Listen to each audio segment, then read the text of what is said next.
It is a case of invasion on Nagalim by India.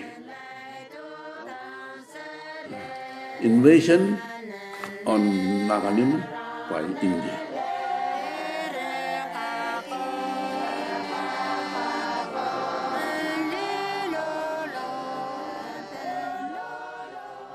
The Naga struggle for democracy, for self-determination and sovereignty is not just a political struggle to become a nation in its own right. It's not just for independence of a separate state, separate from India, separate from Myanmar or whatever. It is a struggle for retaining our own governance system, our own self-rule, because it is not just political, it is biodiversity, it is cultural, it is our way of life. It is a sustainable way of life we have been living for thousands of years. And it is there even today, in spite of contamination from the Indian democratic system, the parliamentary form of democracy, where one legislator represents the entire community. That is not the way Nagas function.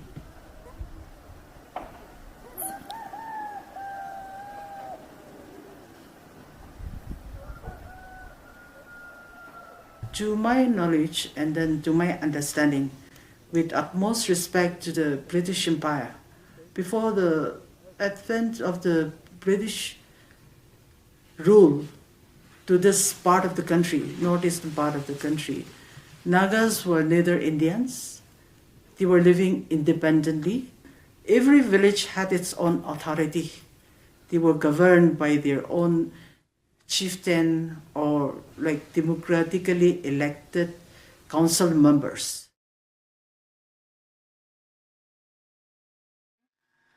Naga village is like, we compare it to ancient Greek republics, where every small republics were independent in their own ways. So Naga villages are like that. The village here, whether it's big or village, they exist in the sovereign way. No other villages can come and interfere in their governance. So they are completely independent of each other, but they also coexisted as neighbors, as peoples. So in daily functioning, whether it is daily affair or even warfare, they have to protect the land, territory, and the citizens. And every village had their own economy. So in every sense, they were independent of each other. So within this village, this is the sovereign body. They govern the village. So these are the selected member of each clans. Within the village, different clans are there. So from each clan, they will represent.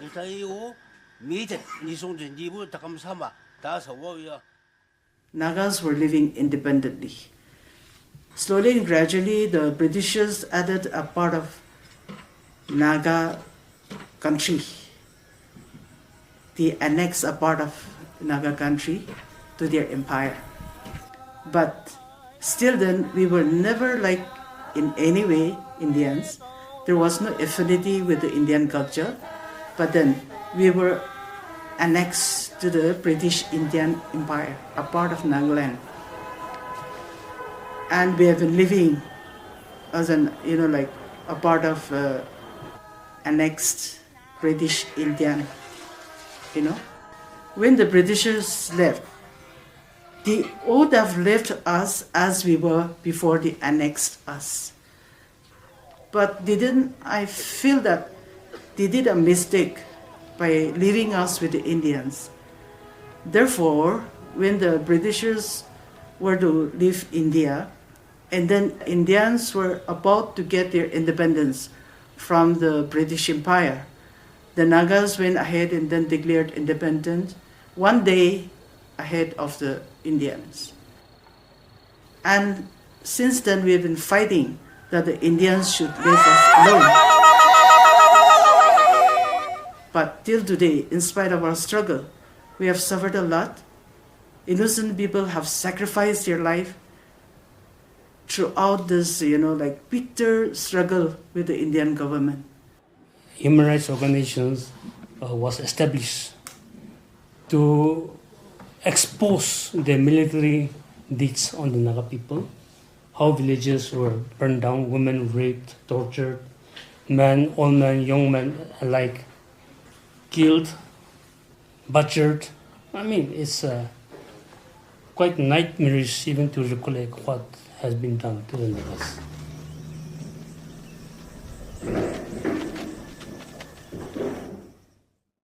On 6 September 1960, the villages were already in the field. They were innocent. They have not done any crime or anything at all. But the Indian armies, they came to our village, and then they, out of nothing, villages were tortured, and then they were beheaded. So this is the place where in 1960 it was the village chief residence home. So the 9 innocent lives were being beheaded from here at this point. And then just before beheading of them, they were made a sit and jump up. They were the whole day they were being tortured at this place only. This is the place. So this is our living witness. His name is Recipa RGB. In 1960, he was 9 or 10 years old. So he has witnessed everything. Male folks were being closed here, and then the women folks were being secreted there. They were allowed to stay at that side. And then all those incident, these women folks were the witnesses. They have seen everything.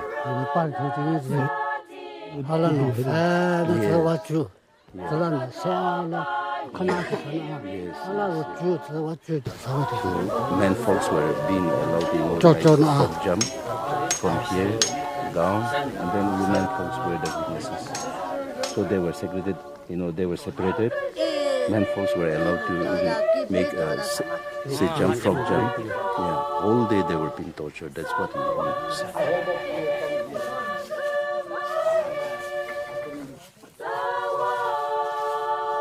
There was a war at Tuda, one village called Tuda. Dakota Plain was shot down by the Naga undergrounds. So they mistook that village with our village, maybe. And then they came here, and then the innocent villagers were just, beheaded. So that is the story of what has happened on 6 September. Early on the morning, as they woke up, the village was surrounded. Girls and men were separated. Some even went to field, and then they were separated. Girls, ladies were, kept in one place. They were not allowed to move.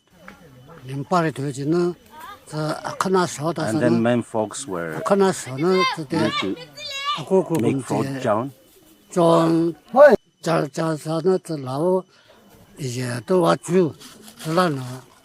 up to down, the whole day they were being tortured.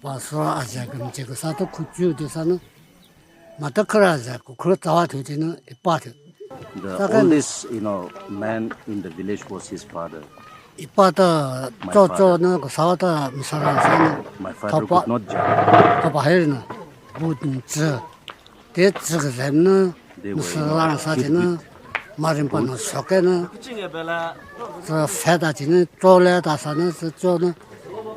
even if they are unable to move, also they were forced to jump. Then his father was tortured badly. So I,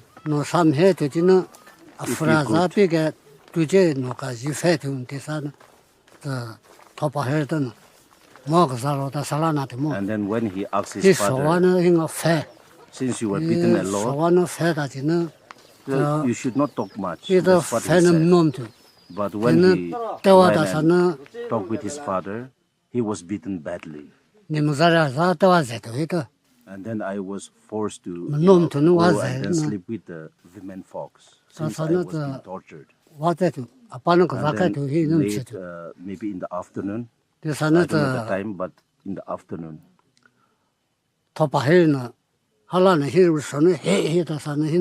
And then one Indian army came and then woke him up as he was asleep. And then he didn't know, but when he woke up, he saw that, the whole village, was burned, and then houses were burned. I am Dr. Yangarla.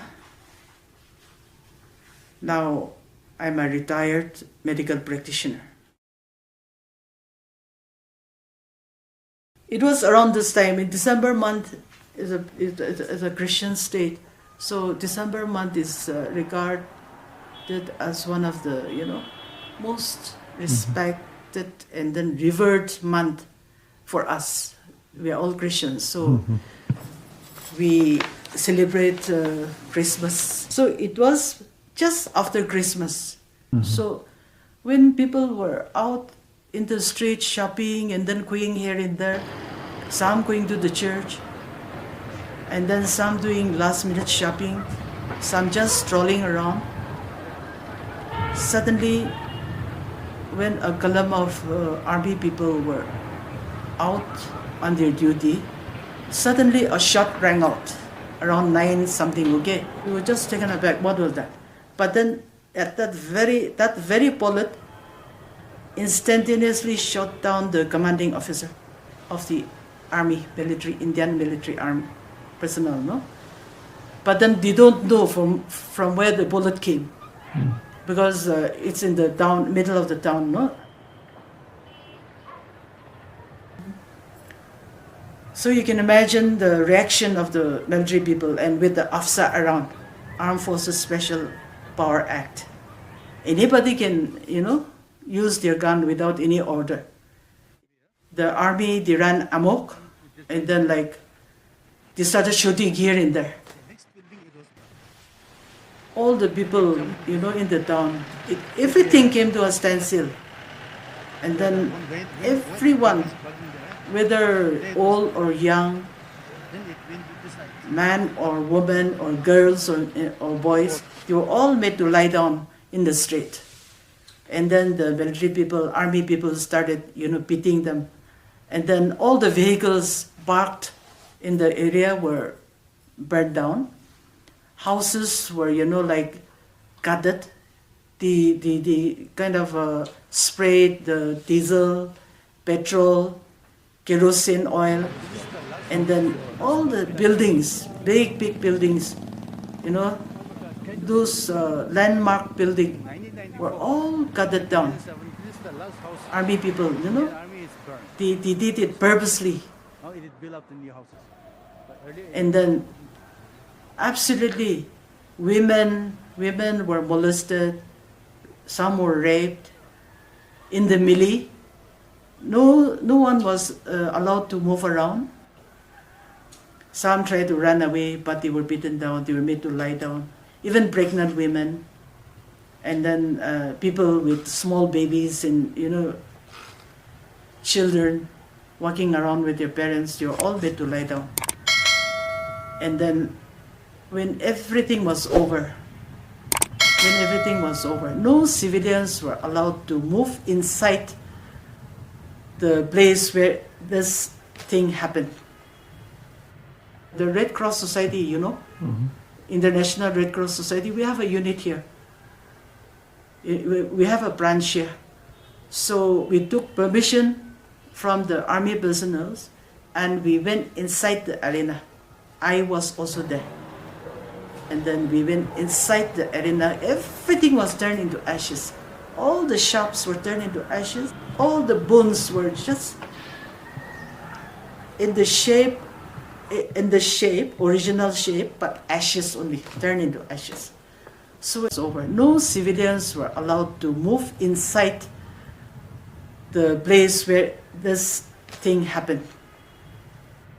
The Red Cross Society, you know, International Red Cross Society, we have a unit here. We have a branch here. So we took permission from the army personnel and we went inside the arena. I was also there. And then we went inside the arena. Everything was turned into ashes. All the shops were turned into ashes. All the bones were just in the shape, original shape, but ashes only, turned into ashes. So we collected all that. And then in the process, women, you know, like we all know when the army people, military people, anywhere in the world, when they ran amok, women are the victims. So many of them were molested, but then we could get, because I was in charge, I was given the in charge to, you know, search for those molested women. And then no one wants to come out that I was molested openly because of the social stigma. But then as a doctor, I took the advantage. I went quietly to them. I kind of told them that I'll not expose what had happened to them, but then like as a medical person, I can kind of treat them also. So therefore, like I went about searching and I could come across eight women. Out of this 8 women, 4 were just very badly molested, but 4 were, they were really raped by the military personnel. In the melee, they had the audacity to even rape the women. Standing outside Naga, tried to tell our story. And that's how human rights organization was formed, to tell the stories in Delhi, especially, about what the Indian Army is doing. And the Indian intellectuals, the leaders, professors, students alike, they could not believe that Indian Army or Indian government was doing what it was doing in Nagaland. Suppose India is supposed to be the land of ahimsa. So they said Nagas are lying. Indian Army cannot be doing that kind of things. And that was the time when the Indian Army was reputed, in the words of Indian military generals, saying that the Indian soldiers are known all over the world for its excellent discipline and behavior. Excellent discipline and behavior.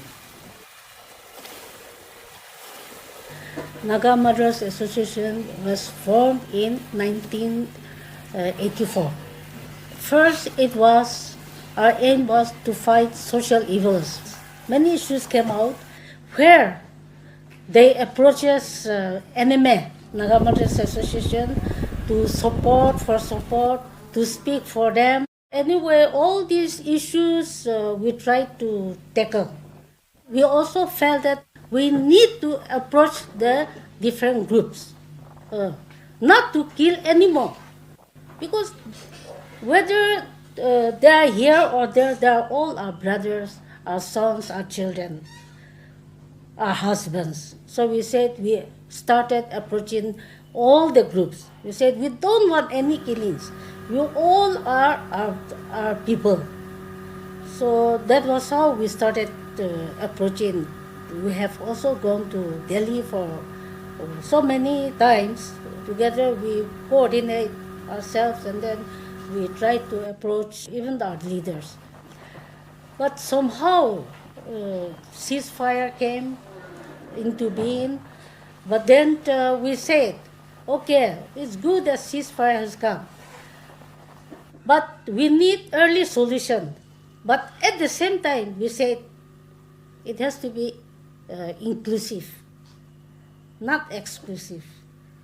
So from the very beginning, we, as mothers, we said all are same, all are one. So it has to be, when peace comes or solution comes, it has to be inclusive. We must understand that the Naga society is a deeply patriarchal society. The history of women's involvement in the Naga movement and women's contribution and role in the Naga struggle have not been documented so far. Though orally it is told in many villages, it hasn't been. But when you look at the movement of the women's movement in various tribes and in different areas of the Naga areas, there has been a very, very strong women's movement for peace. Against militarization, against the atrocities of the armies, and against killing each other, as well as for peace. And the effect of the Naga Mothers, the influence and the effect of the Naga Mothers Association is also found in the formation of the Kashmiri Mothers Association, when the Naga Mothers had visited Kashmir, in the formation of the Sri Lankan Mothers Association, when a former president had gone to Sri Lanka at the height of the conflicts and encouraged the women of the Sri Lankan women to form themselves into a collective like the Naga Mothers has done. Today we are a broken society. You have all kinds of organizations cropping up, but I think the strength of the women, wherever they may be, in whatever organization they may be, I think the strength of the women has sustained this Naga political struggle to a large extent. And I'm very sure with the kind of interactions that have been held with women leaders at national, international forums, especially even with the United Nations, women's right to security, the UNSC resolutions, rape as a war crime, which is still actually to take effect and be recognized in this whole political struggle. I think there are still many issues which the international community can make Naga voices heard, as well as also bring changes within the struggle that we are having. It is the Indians who betrayed the Nagas. The Naga history is unique, Western is also unique. Therefore, Nagas have every right to have their own constitution, their own right. That is what they would continue to say. The challenge is coming. We have this challenge of contamination of these two forms of democracy because of the neoliberal capitalism form of that is running governments, that is running countries, that is pumping in money into elections to elect a prime minister. So the prime minister has to do the bidding of these capitalist forces, and thereby the indigenous peoples like Nagas are also coming under that sway. And when money talks and everything else collapses, that is what is happening to the Naga people. In spite of having the 371A article, which was guaranteed by the government of India to have special provisions for the state of Nagaland. In spite of that, the political system, the money that is pumped in, the militarization that has been going on and it's increasing. Because of that, the Article 371A, which guarantees self-rule, has not been able to take off. It's not being implemented. And it is unlikely to be implemented. That is the sad story, because we have seen in other parts of India as well, where indigenous peoples are living, the Adivasis as we call them. They have at least two very progressive legislations, one being Panchayat extension to scheduled areas in the indigenous peoples areas of 1996, as well as the Forest Rights Act of 2006. These are progressive revolutionary legislations which gives powers to the village level communities. So the power shifted diametrically from the Indian Parliament right down to the Gram Sabhas, as we call it, the Panchayats, the village level. They have the power to decide everything they want in the manner that they used to always do in the past days. But that is under threat even in the rest of the country, and therefore I have very little hope that the Naga way of life, the Article 371A, will be implemented. That's the biggest challenge, because implementation of the PESA Act and the Forest Rights Act is not even 3%. And there is a political will not to implement it. Whichever government comes to India, they make it sure that these laws, these progressive legislations are not implemented. because they want to keep the Adivasis, indigenous peoples, in marginalization, exploitation. They want to continue that happens because they want the land. And in these lands there are mines and minerals, oil and all kinds of things that gives you power and money. It is in these resource-rich lands that the corporate wants to exploit. And therefore, the same story applies to Nagaland state. Nagaland state being in the gateway, as it were, to the Southeast Asian nations. So they have an Act East policy. In order to implement the Act East policy, they want Nagaland to be under their sway. And therefore, AFSPA, the Armed Forces Special Powers Act, continues to be used there. So every army personnel can shoot to kill and without any accountability. So as long as there is AFSPA, the Indian government can continue to carry out its economic imperatives across the Southeast Asian nations through Nagaland. So Nagaland is at a very critical geographical location for India to venture out into the Southeast Asian nations. And therefore, if the village state democracy continues, then this mission of the Indian government, they want to go to Southeast Asia via Nagaland, will not be possible. And therefore they want to crush the Naga democracy. Because when you make noise, when people make noise, the government has to listen. And therefore this village democracy will not be implemented on purpose. Because India wants the resources, the land, the national highway to pass through the Naga areas, so that its products, its market can be, its economy can flourish at the expense of the indigenous people, the Naga people. So the picture is very gloomy, it is very disturbing, very challenging, but then, as I said, Nagas are not going to give up. They will never give up in spite of so many challenges.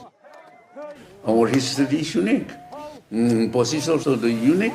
And so this is clear. This is clear and that is signed, but all betrayed and gave us the ultimatum. That is the reason why it is an insult to us. That is the reason why we were never under the Indians, either by consent or by conquest. When the first Britishers came, they simply controlled the people. In the process of controlling, they controlled the land. So they started dividing into so many administrative units, and in that, without consulting the people, they have divided the land according to their administrative convenience to different parts. So after the British left, the same thing was followed by India, and Nagas were divided into different states in India and two different countries, Myanmar and India.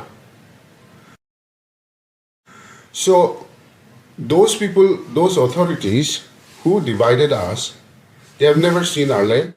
In reality, they have divided our land, seat in India, in our dwelling room and all the cities. When Nagaland state was created, the land was also divided between Nagaland and Assam. Now, who divide this land? Who is the owner of the land? It is not the owner of the land that divides, but someone who has nothing to do with the land. They have divided the land without knowing the boundary, without asking the people to which extent your land is there or your land boundary. I'm from Manipur. When Nagaland state or Manipur state was created, the boundary was made between Manipur and Nagaland. Of course, that was made during the British time.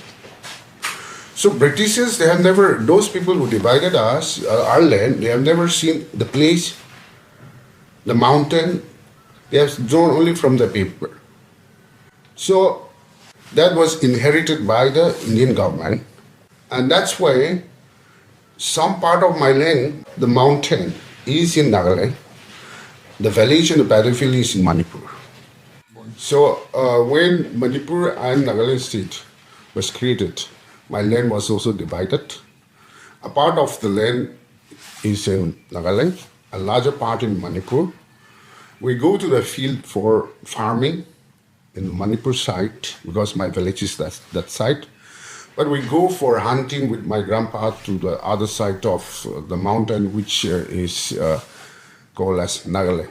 So this is how, even without the knowledge of the next neighboring village and my village, the boundary was arbitrarily made, or they call as political boundary, by the state, by the government of India. You know that even in the boundary between them, which is very common or famous, the 𝐍𝐀𝐆𝐋 was divided into two countries, Myanmar and India, which you might have heard already.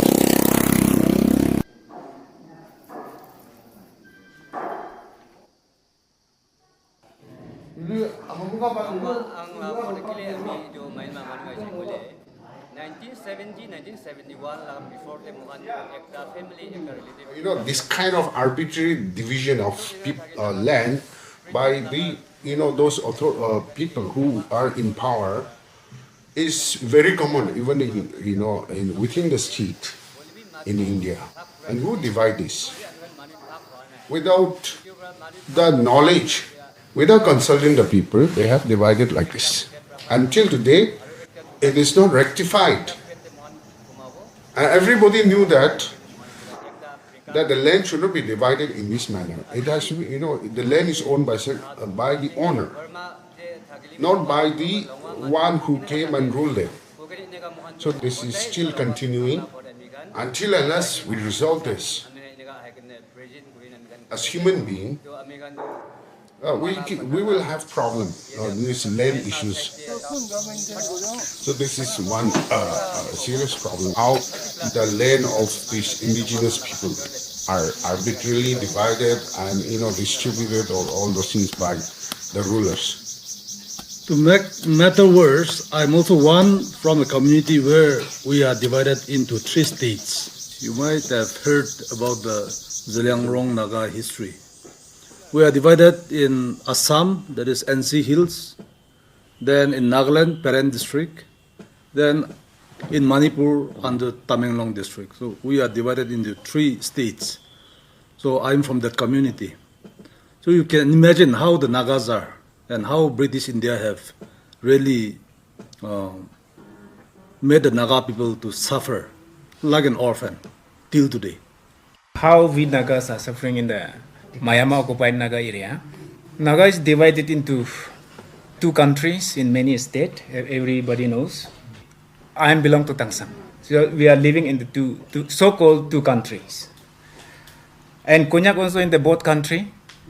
And Makuri, we call it that side in Makuri, this side Yimchonga.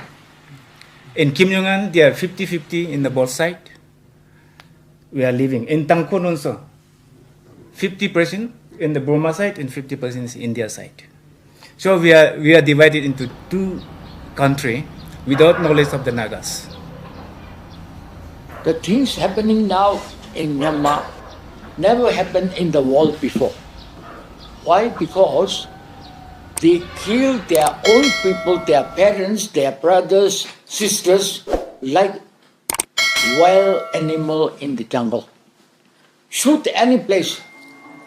When you get a people, army is doing that. So, I think many people from the other countries also might have seen it. But the nature of the human being is that unless my skin is dust, it is okay. So now, in Myanmar, just holding baby like this and shooting from that, so I'm dying here. In human manner or cruelty happening in Myanmar, burning the houses, it is now nearly 20,000. The way they are operating is this: the whole military force, they marched to one village, and villagers, knowing that just killing them, so all villagers went away from the village. Are arbitrarily divided and distributed all those things by the rulers. To make matter worse, I'm also one from a community where we are divided into 3 states. You might have heard about the 𝐍𝐀𝐆𝐒 Naga history. We are divided in Assam, that is NC Hills, then in Nagaland, Peren district, then in Manipur under Tamenglong district. So we are divided into 3 states. So I'm from that community. So you can imagine how the Nagas are and how British India have really made the Naga people to suffer like an orphan till today. How we Nagas are suffering in the Myanmar occupied Naga area. Naga is divided into 2 countries in many states, everybody knows. I belong to Tangsang. So we are living in the two so-called 2 countries. And Konyak also in the both country. And Makuri, we call it that side in Makuri, this side Yimchonga. In Kim Jong-un, they are 50-50 in the both side. We are living. In Tangkon also, 50% in the Burma side and 50% is India side. So we are divided into 2 countries without knowledge of the Nagas. The things happening now in Myanmar never happened in the world before. Why? Because they kill their own people, their parents, their brothers, sisters, like wild animal in the jungle. Shoot any place. When you get the people, army is doing that. So, I think many people from the other countries also might have seen it. But the nature of the human being is that unless my skin is touched, it is okay. So now, in Myanmar, just holding baby like this and shooting from that, so I'm dying here. In human manner or cruelty happening in Myanmar, burning the houses, it is now nearly 20,000. The way they are operating is this: the whole military force, they march to one village, and villagers, knowing that just killing them, so all villagers went away from the village. Then they started killing and stealing the people's property. They go inside the house. When there is gold, they'll take it. Money, they'll take it. Anything, they took it. Myanmar is left in the dark. Happening things unseen. They said, killing human being is very easy, because people are without arms, just going around and they shoot any place they get. That is the situation. Yes, we suffer here also because of Indian army. No doubt, we know that. But comparing Myanmar, now happening in Myanmar is 100 times worse than this side, this side.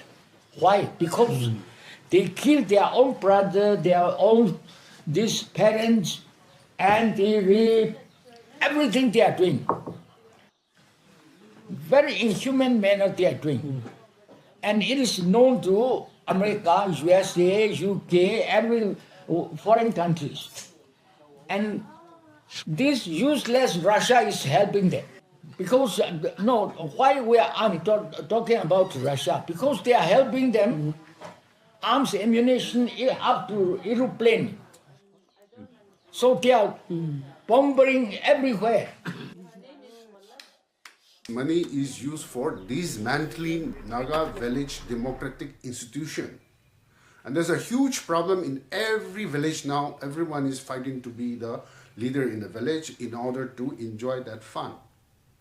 This is how, in the name of development, the basic structure of the Naga society, village structure, which sustained the Naga movement against India, they are trying to destroy it. How much money they have given to army in the form of army development and all those things. So I don't see, as a student of economics, I don't see much of all those development programs that is given to Nagaland as development program. It is more oriented towards counter-insurgency or to eliminate the Naga struggle against India, or for that matter, Naga's movement for their self-determination.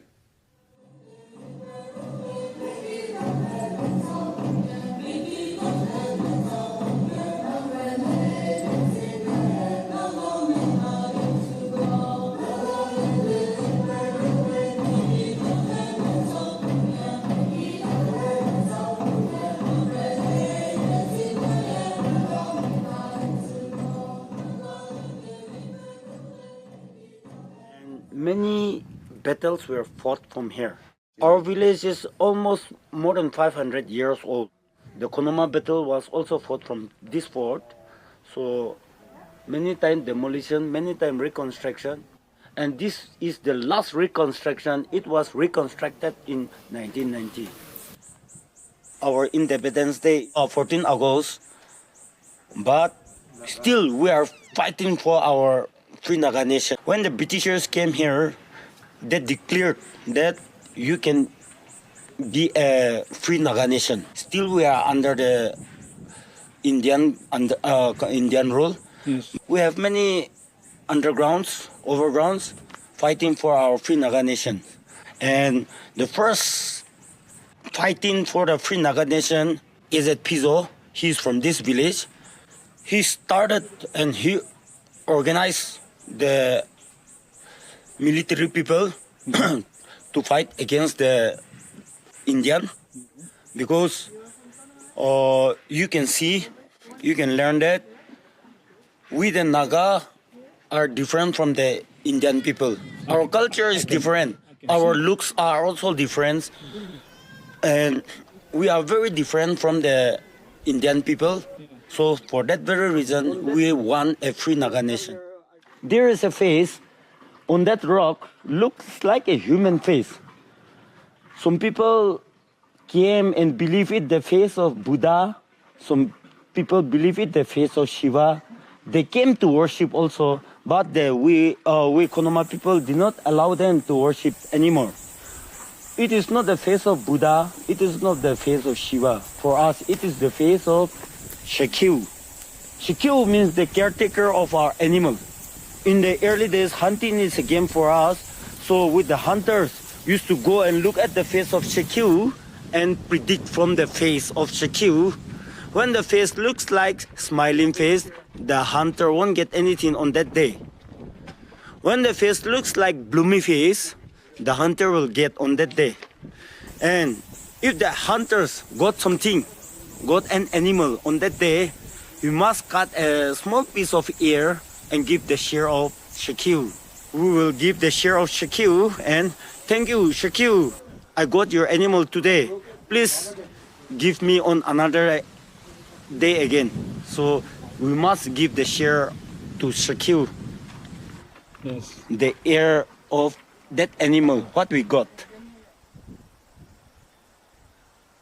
No, there was no agreement with the Britishers that that we have become a British subject. They just came and controlled not all the villages. Even if there was no full control over other parts of Naga homeland, they have for their own business, for those things they have in some pockets. Because it is, for example, it is easy for them to control Manipur.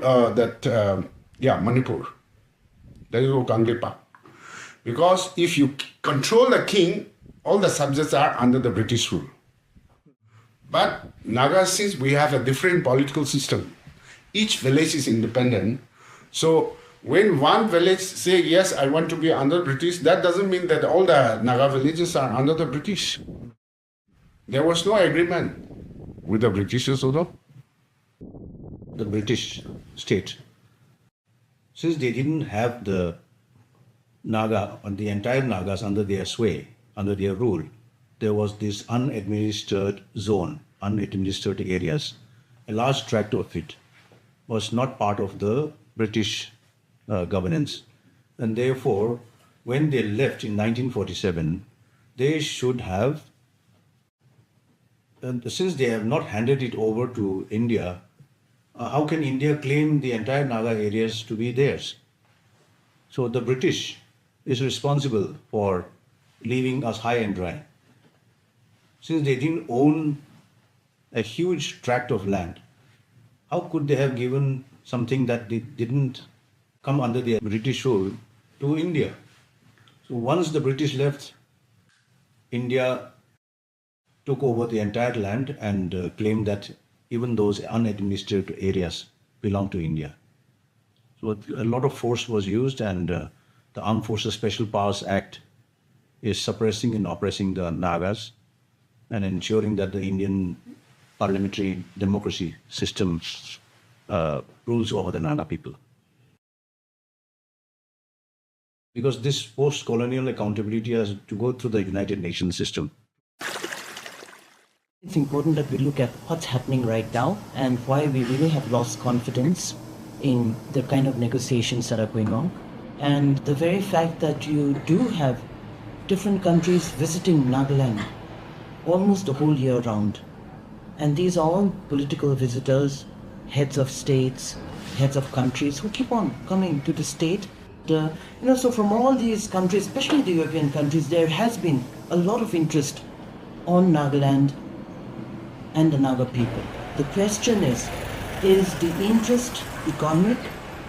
Is the interest related to balancing powers with China to see that this border area is kept as it is?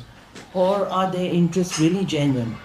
It is actually very important for the British government to realize that having been a part of us and having been here and having left us, it is actually very important for them also to realize the kind of negotiation and the peace process that they have had with the Irish.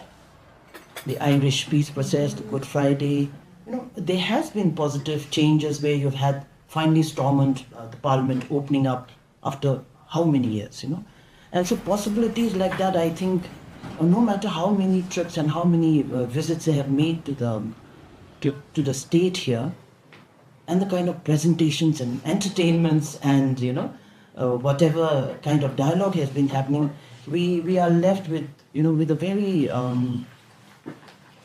very cynical mind as to really how interested are these European countries that keep on visiting us. This is something I'd like to say because having been Ningolo myself, we have also been alumni of the International Visitors Leadership Program of the US government. Now, these are all government-related fellowships for various programs that we have been.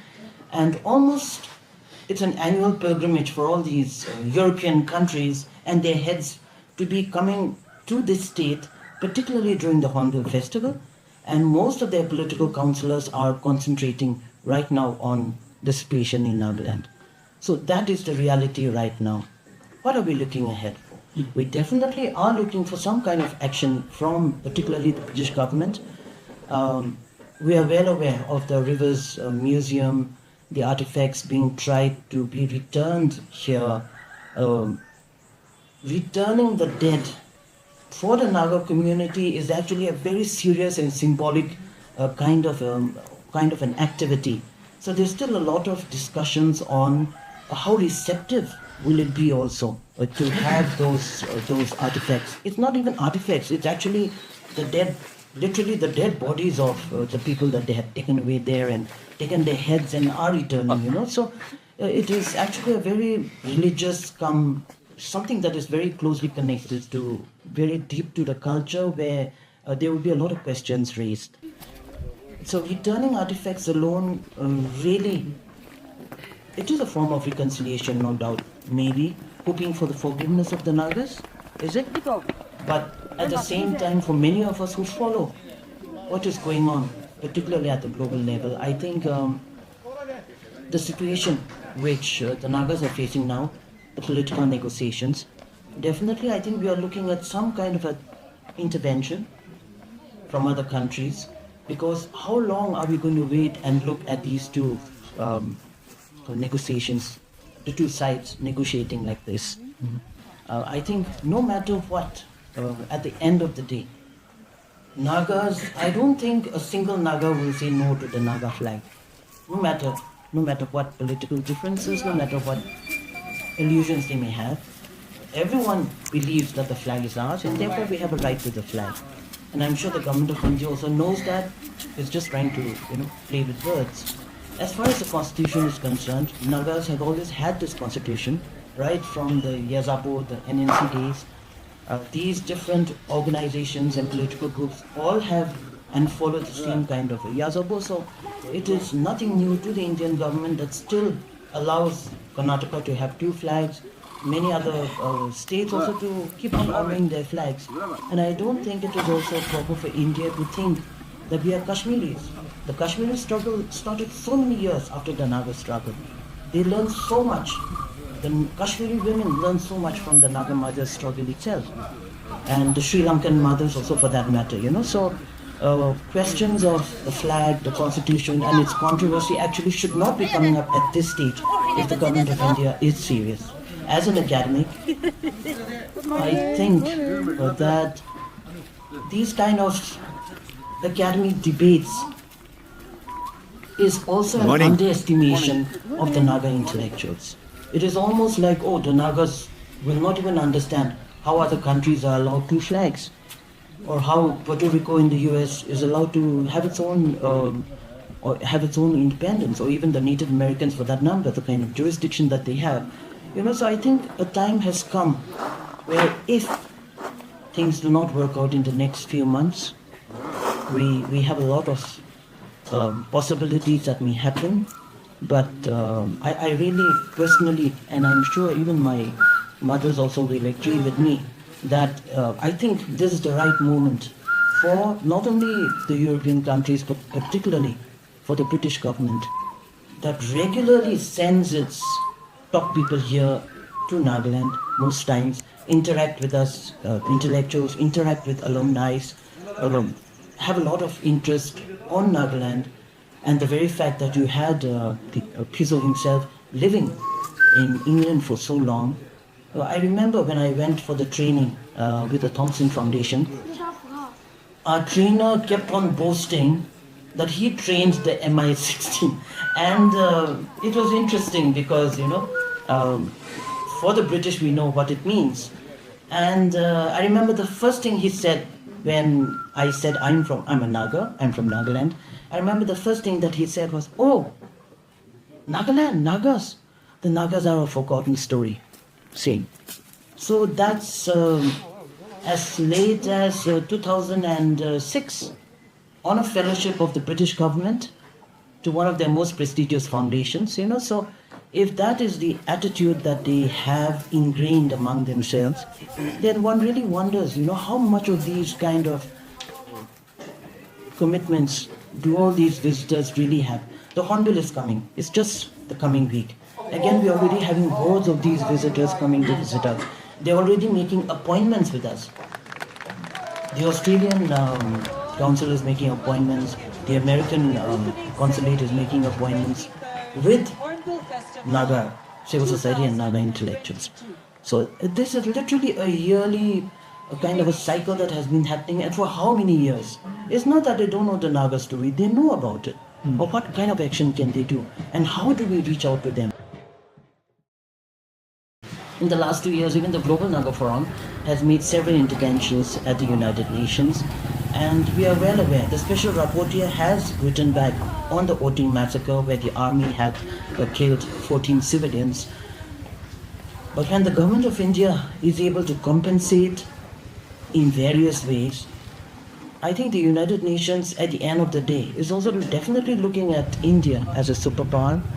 The very fact that the Security Council seat was also given to India when there was a lot of agitation against it. So I think we do know where we are headed to. And if India really doesn't come across, you never know, we might find a whole lot of Nagas turning eastwards Why do we talk so much about China? China lives just next door. The whole of Burma is actually economically taken over by China. So the Western powers, one really needs to understand who advises them is one. Secondly, even in India, for that matter, who really advises the Indian political decision-making bodies? Very often it is people who really underestimate, I think, the knowledge and the strength of the Nagas. We went and we condemned Mr. Isaac and myself in the jungle in our land, condemned the Shillong Accord. When the Indian authorities closely examined and at once they understood that, and they said openly, Shillong Accord is no more. That is right. Because Shillong Accord was condemned by us much earlier when we were in China. We went back and condemned it. And so it is clear, our position is safe. Indians themselves said, Shillong Accord is no more. That is the reason why we have the right, Nagas, because we condemned the Shillong Accord before. The Chinese also came to know. Yes, Shillong Accord is no more. So they declared. The Chinese were very clear. They said, yes, it is clear. The Chinese started trusting more and more on us. Have you? I mean, we surrendered to the Indians. No. We were more and more firm and more clear. And so, things are like this. And so, Naga history is unique. Position is also unique.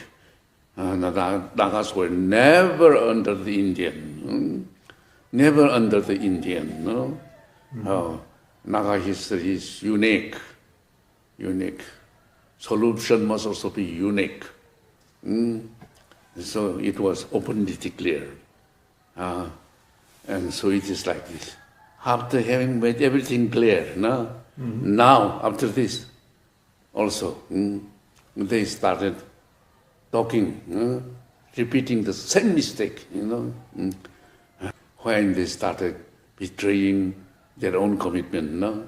Yes, we were not happy. It is an insult to us. Therefore, it is this. We started judging and challenging them. The 9-point agreement signed in 1947 with the Nagas and during the British colony. And then having a 2-time ceasefire, it is not a joke. The ceasefire is between 2 countries. We don't have, within the country, we don't have usually signing ceasefire.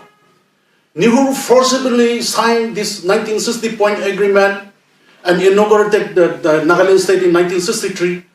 Finally, out of desperation, he has to agree to have the first ceasefire in 1964 with the NNC Pizo's leadership and go on talking from 1965 to till 72. It was a hectic dialogue has taken place. The second ceasefire came in 1997. This is not a joke, it is a ceasefire, but they have been gone for talking for so many years, and this government of India has been just neglecting or ignoring, so to say. How the Naga civil societies, Naga organizations have been collaborating to see that the aspirations of the Naga people are achieved at the earliest. Pre-ceasefire period, how the Naga civil societies have really struggled to see that there is a peaceful, non-violent settlement to the Indo-Naga political issue.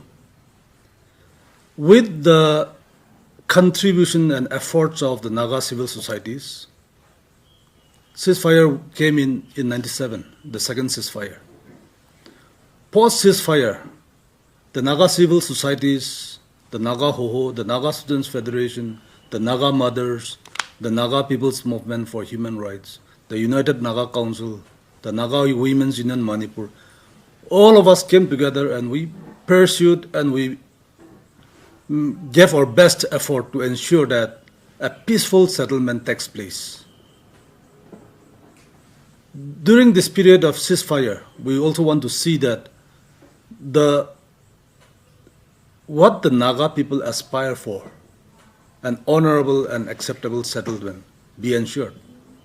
But unfortunately, the government of India, as stated earlier, seems to deviate from its commitment. The government of India is not for a peaceful settlement, but to further divide the people, Naga people, and see that and ensure that Nagas are a lost people. Government of India tries to ensure that Nagas doesn't have history. They try to undo our history. And this is where we are. Series of agreements were signed in the past, and with the latest 2015 Framework Agreement, where the world have witnessed how it was signed. In spite of declaring to the world, the government of India still continues to deny whatever they have stated. And today, if we are to look at the present Naga society and how the government of India has employed divisive policies, how many groups among the Nagas have come in? And the hand behind this is the government of India, the raw agents, the intelligence bureau, all the agencies of the government of India have came into Naga areas and they have started dividing us. The objective, the sole goal for negotiation is getting faded day by day. They have forgotten what was signed in 2001, where they have stated very categorically that negotiation will take place at the highest level, that is the Prime Minister level, without conditions, in a third neutral country. But what has happened today? Negotiation has come inside Nagaland, and they are not being able to carry forward what was supposed to be negotiated. In the pretext of constitution and flag, they are delaying it, which is not true. And if the identity of the Naga people is not honored through this negotiation, Nagas are not ready to accept any settlement. And we will never call it as a settlement. We only wish that if the international community, like today as you have come in, if you can be an agent, listen to our story and tell the world who the Nagas are. Remember, this is the last. Why? Because they have betrayed.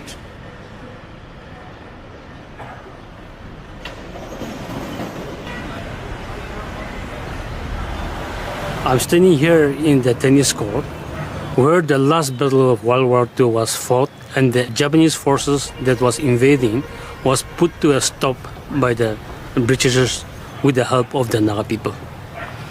How painful the people of this area have gone through in terms of deaths and miseries, entire villages burned down. But the fact is that even when Britishers were administering this part of the continent, Nagas have submitted a memorandum to the Simon Commission in 1929 itself, stating very clearly that Nagas want to be left alone when Britishers leave this part of the country.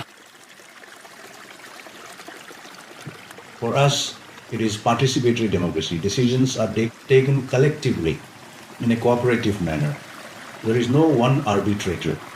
Consensus is evolved through community discussion, elaborate discussions. Some people say too much of democracy, and yet that is the reason why most of our biodiversity continues to exist, and that's the reality. Globally, 5% of indigenous peoples are protecting and conserving at least 80% of the global biodiversity. And Nagas are contributing to that in good measure. But this is under continuous threat because of globalization, capitalism, neoliberal policies and programs, which is threatening the whole world and also the indigenous Naga people. Our way of life, our self-rule governance system is under threat. It has been under threat when we were brought under forcefully under the Indian government by force.